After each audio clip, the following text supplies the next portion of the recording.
Hi all, in this video tutorial we are going to see what is a class, what is an object and how can we create an object or how can we instantiate a class.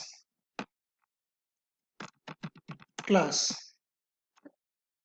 A class can be defined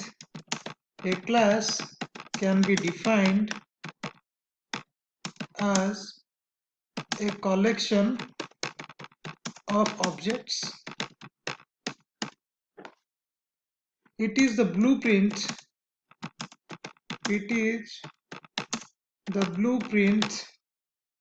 or template that describes the state and behavior of objects.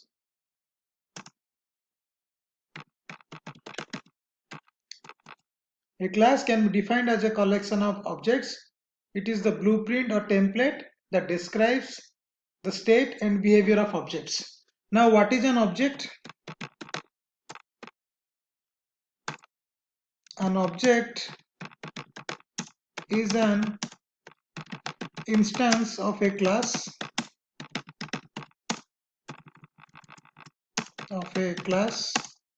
Objects have states and behaviors.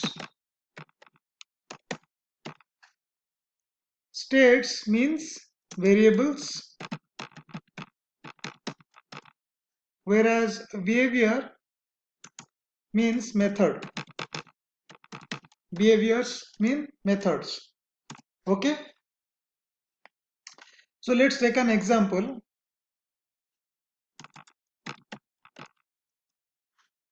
A dog is an object of an animal class.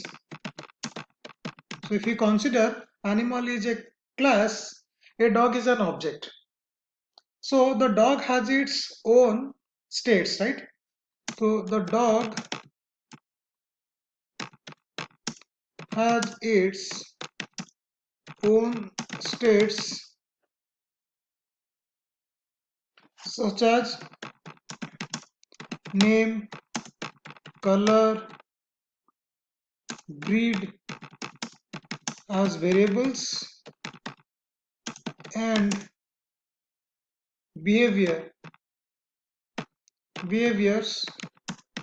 such as barking, running, and wagging tail as methods, right? So if you consider a dog is an object of an animal class, so it has its own states like name, color, breed. So those are considered as variables, and the dog has behaviors that it is barking, it is running, or it is walking, it is wagging tail, okay, it is eating also, right? So and these are considered as methods. Okay, so now how can we create an object of a particular class? For example, I have created one class A. Now how can we create an object of this particular class A? Okay, so I have to write new A. Okay, so this is the object.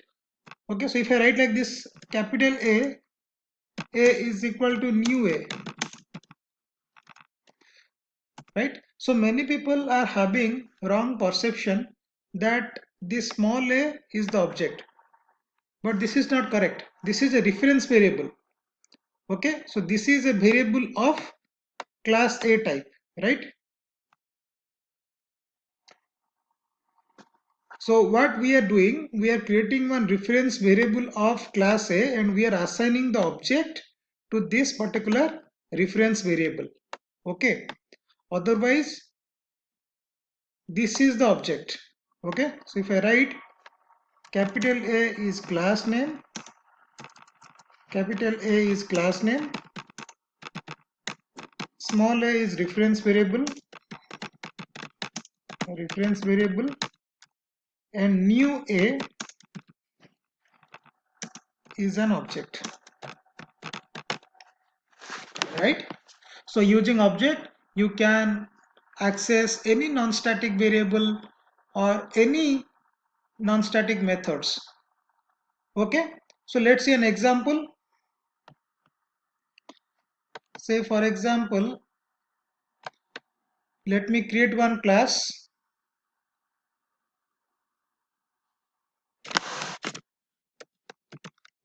object example. Okay,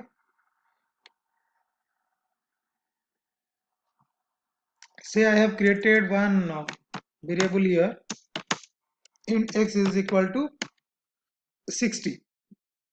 Okay, and I have to create one method. Say I'll create something called as, say, void show. Okay, and in this particular method, what I will do, I'll print the value of x. Okay, I'll print the value of x. So I'll just write here sysO. I'll write the value of variable named x is. Okay, so I'm just printing the value of x. Okay, so it has to be in this. Okay, so the value of variable named x is, and I'm printing the variable or the value which is present inside the variable x. Okay, so now how can I access this function?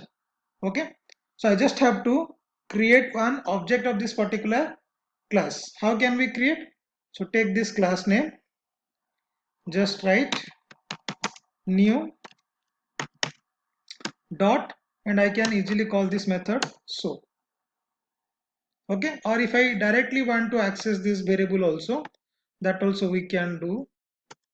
I can just write sysO, and I want to show its value, right? So I'll just write here x value is, I'll just print like this. So let me run this.